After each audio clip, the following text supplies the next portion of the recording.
SIR और BLO की मौत को इंडी गठबंधन मुद्दा बना रहा है। दूसरी तरफ उत्तर प्रदेश में सीएम योगी के एक फैसले से हड़कंप मच गया है। इधर एसआईआर चल रहा है, उधर सीएम योगी ने यूपी में घुसपैठियों के खिलाफ एक्शन प्लान तैयार कर दिया। सीएम योगी ने यूपी में घुसपैठियों पर नकेल कसने की तैयारी कर ली और इसके लिए यूपी के सभी जिलों के डीएम को आदेश दे दिया गया है कि जिला प्रशासन अवैध घुसपैठियों की पहचान करे, नियमों के मुताबिक घुसपैठियों पर कार्रवाई करे, हर जिले में अस्थायी डिटेंशन सेंटर बनाओ जहां विदेशी नागरिकता वाले घुसपैठियों को रखा जाएगा। इसके बाद प्रक्रिया के तहत घुसपैठियों को उनके मूल देश भेजो। यानी सीएम योगी ने क्लियर कट कर दिया है कि जो भी अवैध घुसपैठिया है, पहचान होगी, उसको उसके घर भेजेंगे। अपने घर में रहो, अपने देश में रहो। सीएम योगी के इस फैसले के बाद घुसपैठियों में हड़कंप है। लखनऊ में रहने वाले कई अवैध घुसपैठिए खुद अपना घर छोड़ छोड़ के जा रहे हैं। देखिए रिपोर्ट। लखनऊ में असर ये है कि मैं इस वक्त बहुखंडी मंत्री आवास के सामने हूँ। यहाँ पर बड़े पैमाने पर बस्तियां हुआ करती थी, लेकिन धीरे धीरे यहाँ से लोग निकलना शुरू हो गए हैं। इक्का दुक्का लोग ही हैं जो अब रह रहे हैं। देखिए, ये सबके घर बने हुए थे। ये पूरी तस्वीर देखिए। यहाँ पे बीते एक हफ्ते में सबने इन घरों को छोड़ दिया है, घर खाली हो गए हैं।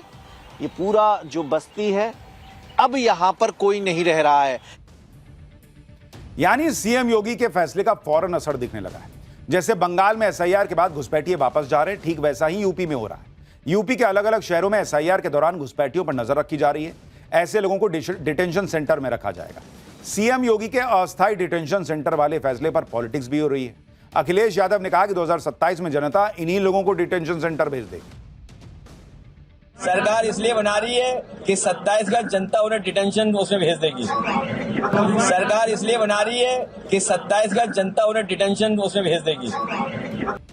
एसआईआर के जरिए वोटर लिस्ट क्लीन की जा रही है। यूपी में घुसपैठियों पर एक्शन हो रहा है, तो दूसरी तरफ एक और सफाई अभियान शुरू हो गया। यूआईडीएआई ने 2 करोड़ से ज्यादा आधार नंबर डीएक्टिवेट कर दिए। ये उन लोगों के आधार नंबर हैं जो अब इस दुनिया में नहीं है। यूआईडीएआई को केंद्र और राज्य सरकारों के विभागों से जानकारी मिली थी, जिसके बाद मृत लोगों के आधार नंबर को डीएक्टिवेट कर दिया गया। मृत लोगों के आधार नंबर्स को हटाने से यह सुनिश्चित होगा कि सरकारी योजनाओं का लाभ सिर्फ उन्हीं लोगों तक पहुंचे जो इसके हकदार हैं। यानी आप हंगामा करते रहिए, नरेंद्र मोदी का हिसाब क्लियर है। इस देश का जो है उसमें भेदभाव होगा नहीं। जो इस देश का नहीं है वो अपने देश में जाए, खाए खिचड़ी। पाठशाला में अब अगली क्लास। 1000 fire fighter fail. बड़ी बड़ी इमारतों में ऐसी आग लगी कि देखकर रोंगटे खड़े हो जाएंगे। हांगकांग में एक साथ पूरी की पूरी बिल्डिंग कैसे जल गई, कैसे सब तबाह हो गया। आप अगर ऊंची बिल्डिंग में रहते हैं तो कितना सेफ है वो। हांगकांग में आग की तस्वीरें देखकर अगर डर लग रहा है तो ये चैप्टर देख लीजिए बॉस। आप में से बहुत सारे लोग हाई राइज बिल्डिंग्स में रहते हो और हांगकांग से जो तस्वीरें आई हैं वो हाई राइज बिल्डिंग्स में रहने वालों को डराने वाली। हांगकांग में हाई राइज बिल्डिंग में ऐसी आग लगी जिसकी तस्वीरें इतनी खौफनाक हैं कि सोचकर डर लगता। आप तस्वीर देखिए बॉस, ऊंची ऊंची बिल्डिंग ऐसे जल रही हैं कि किसी ने देखी नहीं ऐसी तस्वीर। पूरा ऊपर नीचे से लेकर ऊपर तक जल रहा है भाई। इस तरह की भयानक आग में जलती हाई राइज बिल्डिंग को शायद ही किसी ने कभी देखा हो। देख रहे हैं, एक बिल्डिंग नहीं है, लाइन से सब जल रहा है। 8 टावर जल गए, 8 टावर। आग बुझाने में 1000 फायर फाइटर्स लगे, लेकिन वो भी फेल हो गए। फायर ब्रिगेड की 100 से ज्यादा गाड़ियां लगी, वो फेल। 65 लोग तो जिंदा जल गए, सैकड़ों लोगों का आता पता नहीं। हाल यह था कि इस बिल्डिंग में आग बुधवार को लगी और 24 घंटे के बाद भी आग पूरी तरह से बुझाई ना जा सकी। 24 घंटे बाद भी कई जगहों से आग की लपटें और धुआं निकलता दिखा। जो लोग भाग पाए वो बच गए, लेकिन बहुतों को मौका ही नहीं मिला। सोसाइटी में 8 टावर थे, हजारों फ्लैट्स थे, हजारों लोग रहते थे और जिस तरह की आग लगी उससे आप अंदाजा लगाइए कि कितनी बड़ी तादाद मरने वालों की हो सकती है, क्योंकि बहुतों को तो पता ही नहीं चल पाया कि वो कहां है, क्या हो गया, कैसे आग लग गई। और जब भाई ऊपर से नीचे तक जल रही है बिल्डिंग, कहां जाइएगा। हांगकांग की हाई राइज में यह आग हमारे लिए भी दिल दहलाने वाली है, क्योंकि आज के दौर में भारत में बहुत सारी कॉलोनी मोहल्लों में हाई राइज में ही लोग रहते हैं। हाई राइज का दौर ऐसा चल रहा है कि बड़े शहर तो छोड़िए, छोटे छोटे शहरों में हाई राइज बिल्डिंग्स तैयार हो रही है। कहीं 20 फ्लोर, कहीं 25, कहीं 30, यहां तक कि 80-80 फ्लोर की भी हाई राइज बनी हुई। हांगकांग की हाई राइज 31 फ्लोर की थी। लेकिन इस तरह के हाई राइज में क्या क्या सावधानी रखनी चाहिए, कौन से काम भूलकर भी नहीं करने चाहिए, आज ये सब आपको बताऊंगा। अपनी अपनी बिल्डिंग में चेक कर लीजिएगा कि ये सब है कि नहीं। आप जिस ऊंची बिल्डिंग में रहते हैं वो कितनी सेफ है इसके बारे में आगे बताऊंगा, लेकिन पहले हांगकांग से आई भयानक तस्वीरें देखिए। हाई राइज सोसाइटी में 8 टावर पूरी तरह से आग की लपटों में गिर गए। ये देखिए, दोपहर के 3 बजे के करीब आग लगी। 18 घंटे तक इसी तरह से आग धधकती रही। सोसाइटी के जलते टावर से आग की ऊंची ऊंची लपटें निकल रही। ऐसा लग रहा था जैसे कोई ज्वालामुखी फट गया और उसका लावा बाहर आ रहा हो। यह हाई राइज सोसाइटी 31 फ्लोर की थी। आग इतनी तेजी से फैली कि देखते ही देखते ग्राउंड फ्लोर से लेकर 31st फ्लोर तक आग की चपेट में आ गई। इमारत के हर फ्लोर से आग की लपटें निकलती हुई दिखाई। देखिए ना बॉस, हर फ्लोर में आग लगी हुई, हर टावर में आग लगी हुई। इमारत से आग की लपटों के साथ निकल रहा काला धुआं पूरे इलाके में फैल गया। फायर फाइटर्स ने आग बुझाते बुझाते पूरी रात गुजार दी, लेकिन दिन का उजाला हो गया। देखिए, आग नहीं बुझ पाई। टावर से धुआं निकल ही रहा है। आग इतनी भयानक थी कि लोग इमारत के पास जाने की हिम्मत नहीं जुटा पाए।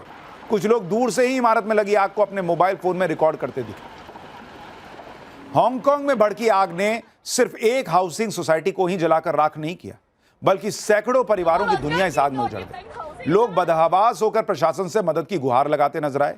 कोई मां रोते रोते अपनी बेटी को ढूंढ रही थी, तो कुछ लोग फोन पर अपनों की सलामती की जानकारी लेते नजर आए। बिल्डिंग से रेस्क्यू किए गए लोगों को एम्बुलेंस की मदद से अस्पताल पहुंचाया गया, जबकि बेघर हो चुके लोग शेल्टर होम में शरण लेने को मजबूर हुए, क्योंकि उनके घर में आग लग चुकी थी। कुछ बचा ही नहीं, सब जलकर तहस नहस हो गए। ये इतना भयानक हादसा है कि सैकड़ों लोग लापता है। लोगों का पता ही नहीं चल पा रहा कि उनका हुआ क्या और क्या हुआ होगा। आप अंदाजा लगाइए, जो अंदर गया वो बचा होगा। अब तक 65 लोगों की मौत की पुष्टि हुई है। 300 के करीब लोग ऐसे हैं जिनका कोई अता पता नहीं चल रहा। इस हाई राइज सोसाइटी में आग कैसे लगी इसके बारे में भी आपको बताऊंगा, लेकिन इस हाई राइज के बारे में यह पता चला कि ये करीब 42 साल पुरानी सोसाइटी थी, जिसमें मरम्मत का काम भी शुरू किया गया। इस हाई राइज सोसाइटी का नाम वांग फुक कोर्ट है। साल 1983 में बनी वांग फुक कोर्ट हाउसिंग सोसाइटी में 8 टावर ब्लॉक है, जिनमें से हर एक में 31 मंजिल है। इस सोसाइटी में करीब 4600 लोगों के करीब रहते थे। 2000 अपार्टमेंट हैं। हांगकांग पुलिस ने बहुमंजिला इमारत में आग से जुड़े मामले में 3 लोगों को गिरफ्तार किया है, लेकिन इसमें आग लगी कैसे, अब आपको उसके बारे में बताता हूं। इस सोसाइटी में मरम्मत का काम चल रहा था, जिसके लिए सोसाइटी के सभी टावर्स के सामने बांस की मचान का जाल बनाया गया था। आग की जो तस्वीरें सामने आई हैं, उसमें इमारत से उठती आग की लपटों के बीच इन मचानों में लगाए गए बांस गिरते हुए नजर आ रहे हैं।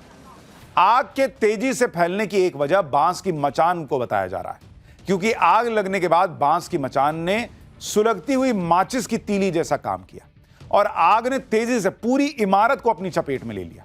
इमारत के निर्माण या मरम्मत के काम में बांस की मचान को हांगकांग की विरासत माना जाता है। सदियों से वहां बांस की मचान का ही इस्तेमाल हो रहा है, क्योंकि बांस जल्दी बढ़ता है, हल्का और मजबूत होता है। इसके अलावा सोसाइटी में मरम्मत के काम की वजह से खिड़कियों को पॉलिस्टाइन की चादर से ढका गया था, जो कि सिंथेटिक प्लास्टिक होता है और अत्यधिक ज्वलनशील होता है। हांगकांग की बहुमंजिला सोसाइटी में लगी आग भारत के लिए भी बड़ा खतरे का अलार्म है, क्योंकि भारत में भी दिल्ली, नोएडा, मुंबई, पुणे, हैदराबाद, बेंगलुरु जैसे बड़े शहरों में लाखों लोग बहुमंजिला इमारत में रहते हैं। For more of such videos, do like, share and subscribe to ET Now Swadesh.